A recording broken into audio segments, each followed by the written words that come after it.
अपराध करने वाले कितने बुलंदी है, कितने बुलंद की तरह, कितने निडर होकर अपराध किए जा रहे हैं।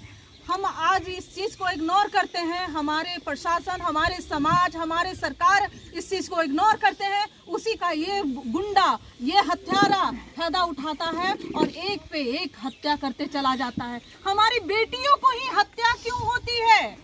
हमारी बेटियों के ही साथ टॉर्चर क्यों होती है? ससुराल में हमेशा बेटियां ही क्यों मरती है? दामाद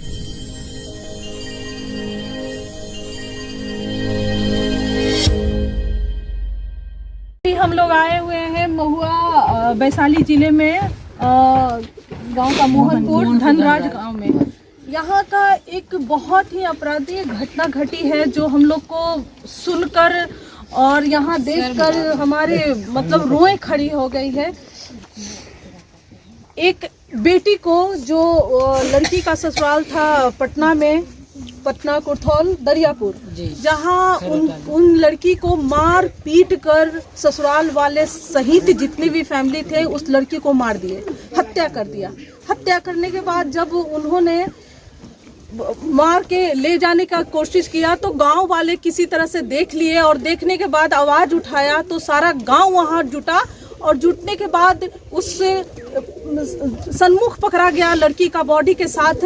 और लड़की जब तक पूरी तरह से मर चुकी थी।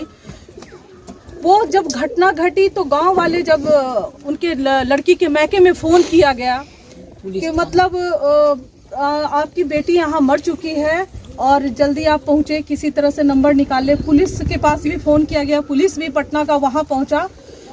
किसी तरह से लड़के को रोक लिया गया था, बॉडी को ले जाया जा रहा था, मगर वो गांव वाले, वहाँ के ग्रामीण वासियों लोग ने बॉडी को रोका और रोक कर कहा कि जब तक उसके लड़की के फैमिली नहीं आ जाते तब तक हम बॉडी किसी को छूने नहीं देंगे। इन लोगों के फ़ोन जाने के बाद किसी तरह से और फैमिली तो भाग गए मगर लड़का पकड़ा गया। जो वो लड़की जो थी उनके हस्बैंड पकड़ा गया और वो अभी थाना में है या जेल में है? जेल में है। तो हम चाह रहे हैं, बस हम गाँव में आए हैं और यहाँ किस तरह से घटना घटी है, हम चाहेंगे कि उनके भाई जो हैं उनके द्वारा हम सारा जितनी भी ये वारदात हुई है उसकी पूरी तरह से हम लोग जाने, समझें और पूरी तरह से बताएं। हम मानवाधिकार फाउंडेशन दीदी नम्रता दी भी आई हुई है, तो हम लोग सब लोग मिलकर इस केस को समझते हुए पूरी तरह से ये गरीब इंसान को, ये सीधे साधे इंसान को, हम ही नहीं ये गांव वासी भी, जितने भी ग्रामवासी हैं, यहाँ के मुखिया हो गए, जितने भी हैं यहाँ के मास्टर हो गए, सब लोग इनका साथ दे रहे हैं क्योंकि ये लोग बहुत सीधे साधे फैमिली है। और क्या सोचकर वो लोग लड़की को देखा कि लड़की सुंदर है, शादी किया और एक दाई बनाकर रखा, लड़की को बहुत टॉर्चर किया। मगर ये लोग गरीब थे, सीधे साधे थे, हमेशा सोचे कि थोड़ा सह लेंगे तो शायद आगे अच्छा होगा। किसी तरह से 2018 में शादी हुआ, दहेज भी लिया गया था। 2018 में शादी हुआ और 2022 में लड़की को मार दिया गया। बहुत ही ये बुरी घटना है। हम चाहेंगे कि इस लड़की को पूरी तरह से हम समाज मिलकर उसका इंसाफ करें, इंसाफ दिलाएं। और ये इसी गांव का हम बात नहीं करेंगे, हम ये पूरे समाज की बात करते हैं, ये पूरे बिहार की बात करते हैं। हमारे जो बिहार के मुख्यमंत्री हैं, हम उनसे अपील करेंगे कि इस लड़की को न्याय दिलवाएं, इस लड़की को न्याय दिलवाएं। हम लोग उनसे अपील करते हैं। तो आए हम लोग सब लोग मिलकर थोड़ा यहाँ ग्रामवासियों से बात करें और हमारे न्यूज़ रिपोर्टर भी पहुँच चुके हैं। तो हम नहीं, अभी पोस्टमार्टम रिपोर्ट पीएमसीएच में है।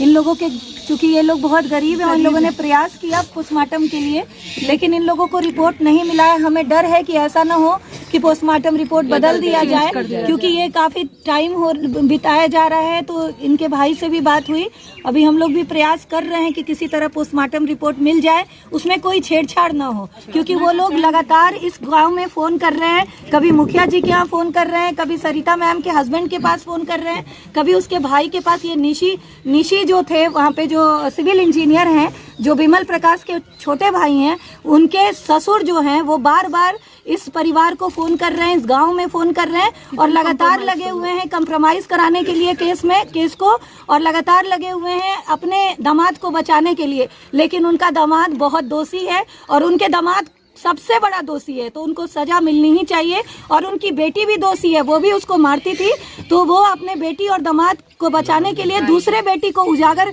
दूसरे बेटी की जान गई, उसका उन्हें कोई परवाह नहीं है। और वो जो दाई है उस घर की दाई न होकर उस घर की क्या थी पता नहीं, जो लगातार विवाह पे अत्याचार करती थी, विवाह को मारती थी और विवाह को फोन पे बात नहीं करने देती थी, CID बन के लगी रहती थी। उससे लास्ट डे भी विवाह ने फोन किया कि माँ बचाओ, लेकिन उसके हाथ से फोन छीन लिया गया। तो 3 या 4 बजे तक जब भी लास्ट कॉल आया है उस समय तक विवाह जिंदा थी और 5 बजे कॉल आता है कि आपकी बेटी मर गई है। तो ये थाना से कॉल आता है कि आपकी बेटी, आपकी बहन अब इस दुनिया में नहीं है, आप लोग आइए। तो ये वहाँ के ग्रामवासियों का बहुत बहुत धन्यवाद। कुर्थौल दरियापुर पंचायत के लोग जो हैं वो लोगों ने बहुत सपोर्ट किया, नहीं तो उन लोगों की लाश को वो लोग गायब करने के फिराक में थे। वो लाश को उन्होंने गाड़ी का नंबर प्लेट भी बदल दिया था और उसके बाद वो उसमें गाड़ी किसी तरह डॉक्टर के बहाने से बगल के ही किसी गांव वाले को बुलाकर कि चलो मेरी बीवी बीमार है या हमको इसको ले जाना है। तो ये भी घटना सुनने को मिला है कि वो लोग लाश को गायब करने वाले थे और लाश को गायब कर देते और कहते कि बेटी भाग गई। चलिए बताइए, अभी आप यहाँ पे आई हुई ना, ये मानवाधिकार रक्षक की संस्था आई हुई हैं और कुछ टीम की मेंबर लोग भी हैं, तो क्या मैटर है? मैं मानवाधिकार रक्षक टीम की रीता सिन्हा और मेरे साथ बहुत सारे टीम आए हुए हैं यहाँ पे, और यहाँ आकर एक अलग सी दर्द झलक रही है, जो लग रहा है कि यही वो आंगन है, ये वो आंगन है जहाँ वो लड़की खेली, ये वो घर है जिसमें वो लड़की जन्म ली। आज वो लड़की दुनिया से नहीं रही, चली गई। उसको मारने वाला कौन? उसको इस दुनिया से भेजने वाला जिम्मेवार है कौन? उसके ससुराल वाले, उसके ससुराल के पूरे फैमिली, पूरे साजिश के साथ, पूरे इसको साजिश के साथ रचना रचा गया उस लड़की को, और उस तरह से उस लड़की को इस तरह से मार दिया गया। देखिए, इसको देखिए, इस बच्चे को देखिए, बच्चे को देखिए, इस बच्चे को माँ को छीन लिया गया। बेटा घटना घटी है, और हम यही चाहेंगे कि बस हम जितने भी समाज हैं, मानवाधिकार हो या हमारा समाज हो, सब लोग मिलकर उस लड़की को न्याय दिलवाएं, इस बच्चे को न्याय दिलवाएं जो रो रहा है, बिलख रहा है। बच्चे अपनी माँ को ढूंढ रहा है बार बार। अभी 1 सप्ताह हुआ है उसकी माँ को गए हुए, अभी तक इस बच्चे का कोई इंसाफ नहीं मिला है।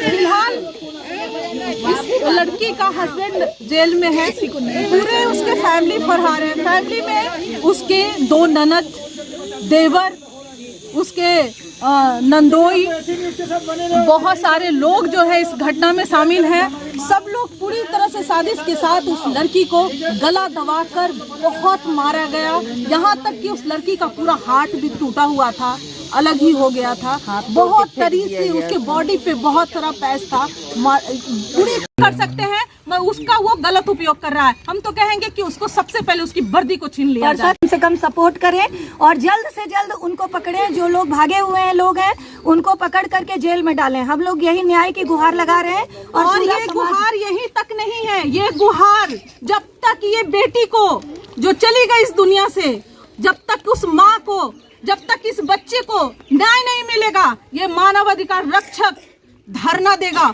और पूरी तरह से, चाहे यहाँ नीतीश कुमार आवास वहाँ जाना पड़े या थाना जाना पड़े या जहाँ जाना पड़े, उस लड़की को न्याय दिलवा कर रहेंगे। ये हमारा मानवाधिकार रक्षक संगठन का वचन है, और ये जहाँ तक होगा हम लोग जी जान लगाएंगे उसको बचाने के लिए, इसको न्याय दिलवाने के लिए। जी जी जी, बिल्कुल नहीं, कोई देखने भी नहीं आ रहा है। बच्चा बिलख रहा है, रो रहा है, अपनी माँ को ढूंढ रहा है। उसे तो ये पता भी नहीं कि मेरी माँ कहाँ गई। उसके साथ क्या हुआ। वो बच्चा खुद को एडजस्ट नहीं कर पा रहा है। तो ये सही में ये हमारे सारे टीम के तरफ से ये अपील है कि सबसे पहले तो उस परिवार के एक भी व्यक्ति को सरकारी नौकरी की कहीं भी कोई गुंजाइश नहीं होनी चाहिए। वो इसके अधिकार नहीं है, वो गलत उपयोग कर रहा है, बहुत ही ज्यादा गलत उपयोग हो रहा है। उनका सरकार की तरफ से ये उसको नहीं होना ही चाहिए। अब मारने वाला कोई लड़की की माँ है जो रो रही है, बिलख रही है, क्या उसकी बेटी आएगी वापस? नहीं। क्या सरकार तो दे देंगी बेटी वापस? क्या उस बच्चे की माँ वापस होगी? अगर ऐसा होता है तो ठीक है, उसको नौकरी दे, उसको आजाद छोड़ दे। अगर उस माँ की बेटी को बेटी नहीं मिल सकती है तो उसका भी गवर्नमेंट जॉब जाना चाहिए। मेरा सरकार से अपील है कि सबसे पहले उसकी नौकरी छीन लिया जाए। जिस तरह से ये माँ तड़प रही है उसको भी तड़पना चाहिए, उसका भी दिन रात उसका भी जाना चाहिए। इनको इसलिए टॉर्चर किया जा रहा है कि ये सीधे साधे इंसान है, गरीब इंसान है, ये कुछ नहीं कर सकते हैं। मगर अभी भी समाज में कुछ ऐसे लोग हैं जिनको न्याय दिलवाने के लिए ऐसे लोगों को खड़े हैं जो मानवाधिकार रक्षक हैं। हमारे बहुत सारी टीम है जिसमें नम्रता मैम, ये लड़की, ये मासूम लड़की और ये हथियारा लड़का है जिन्होंने इस लड़की को गला घोंट कर मार कर जान मार दिया। ये हथियारा है जो ये इसके पूरे फैमिली। ऐसा कहा जा रहा है कि आप देखिए ये विवाह है, कहीं कोई जोड़ी नहीं थी, फिर भी गरीबी ने इस शादी को होने पे मजबूर किया। आप देखिए इस लड़की के साथ कहीं कोई मैचिंग नहीं था, फिर भी एक गरीब परिवार ने सोचा कि मेरी बेटी वहाँ जा करके सुखी रहेगी, जिसका बाप 20 साल पहले ही उस दुनिया से चला गया हो, जिसके भाई, जिसकी गरीब माँ घर में चूल्हा चौका करके अपने बच्चों को पाला था, उस भाई ने सोचा कि मेरी बहन वहाँ पर जा करके अच्छे से रहेगी, उसका अच्छे से ख्याल रखा जाएगा। तब जाकर ये शादी हुई और वो जो निशी और जो वो परिवार है, वो परिवार अंत में इस जोड़े को तोड़ दिया। और उस परिवार अगर ये चाहता तो वो परिवार इसको सही कर सकता था, लेकिन उसको धन का लालच है, उसको प्रॉपर्टी का लालच है। बस धन और प्रॉपर्टी के लिए उस परिवार ने, उस निशी ने, उस घर की बेटी ने और उस घर के दामाद ने सबने मिल के उस 4 तल्ले मकान के लिए इसे मार दिया है। बस यही कहानी है और ये इनका परिवार है।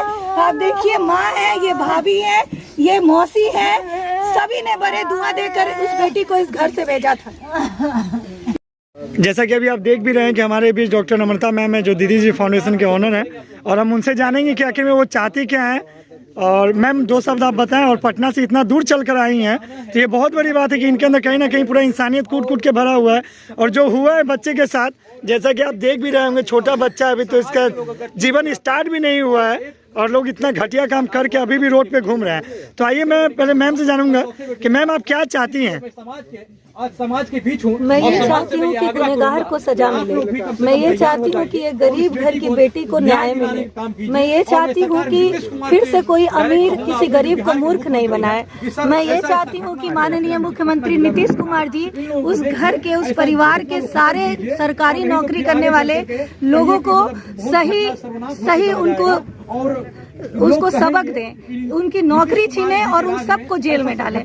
मैं ये चाहती हूँ कि इस छोटे से प्यारे से बच्चे की माँ छीन गई है, इस छोटे से प्यारे से बच्चे का पिता जेल में है और वो जो दरिंदा परिवार है वो जेल के बाहर है, वो घर से भागा हुआ है, उन सारे को जेल में बंद करवाना चाहती हूँ, चाहे इसके लिए मुझे कहीं तक भी जाना पड़े। मैं इस दिव्यांग भाई के साथ हूँ। आप देख रहे हैं ये दिव्यांग भाई अपनी गरीबी में उन लोगों के हाथ अपनी बेटी का शादी कर दिए, ये सोच करके कि मेरी बेटी राज करेगी। लेकिन क्या बेटी राज कहाँ की? आज तो बेटी इस दुनिया में ही नहीं है। तो मैं ये चाहती हूँ कि उस गरीब बेटी विवाह को न्याय मिले। उसको हम लोगों ने भी बेटी मान कर करके, उसकी बहन दीदी बन के, बेटी बनाकर उसको हम लोग सब लोगों ने मिल के विदा किया। इसीलिए मैं उस दिन के बाद आज ही इस गाँव में आई हूँ। उसकी शादी में मैं यहाँ आई थी और फिर मैं आज इस गाँव में आई हूँ। तो मैं सभी से, मानव अधिकार रक्षक टीम से और सारे मीडिया कर्मी से सहयोग चाहती हूँ। मैं सारे हम कहना चाहूँगा कि वो लोग बार बार यहाँ फ़ोन करते हैं। हम लोग गरीब परिवार से हैं और उनका हमको शंका है कि भविष्य में मेरे साथ मेरे परिवार के साथ अगर कोई तरह का अनहोनी ना हो जाए। ये हम बिहार सरकार से निवेदन है कि हमको न्याय चाहिए और सुरक्षा की दृष्टि से ऐसा ना हो कि न्याय चाहिए और हमको ऐसा चाहिए कि फिर कोई बेटा वाला कोई बेटी के साथ ऐसा अन्याय ना। जैसा कि ये बता रहे हैं, बहुत अच्छा लग रहा है सुनकर। और इतना घटिया बात है कि आज जो लोग ऐसा कर्म करके रोड पे आज भी घूम रहे हैं, तो मैं यही चाहूँगा कि हमारे जो भी सीएम है कि ऐसे लोगों के साथ ऐसा जो कर रहे हैं ऐसा दोबारा हमारी बहन और बेटी के साथ ना हो, तो इस पे सख्त से सख्त कार्रवाई की जाए और एक्शन लिया जाए। इसमें सर मेन भूमिका है दहेज मुद्दा। और सबसे बड़ी बात है कि एक तो गरीब फैमिली से वो लोग विवाह किया और बाद में दहेज का बार बार नुक्स आ जाता है, तो इस पे आपको रोकना है। और हमारे जितने भी भाई लोग हैं हम उससे भी कुछ पूछना चाहेंगे। उधर आप लोग घुसने जा रहे हैं, कल आपके बेटे के साथ कुछ होगा तो क्या रहेगा?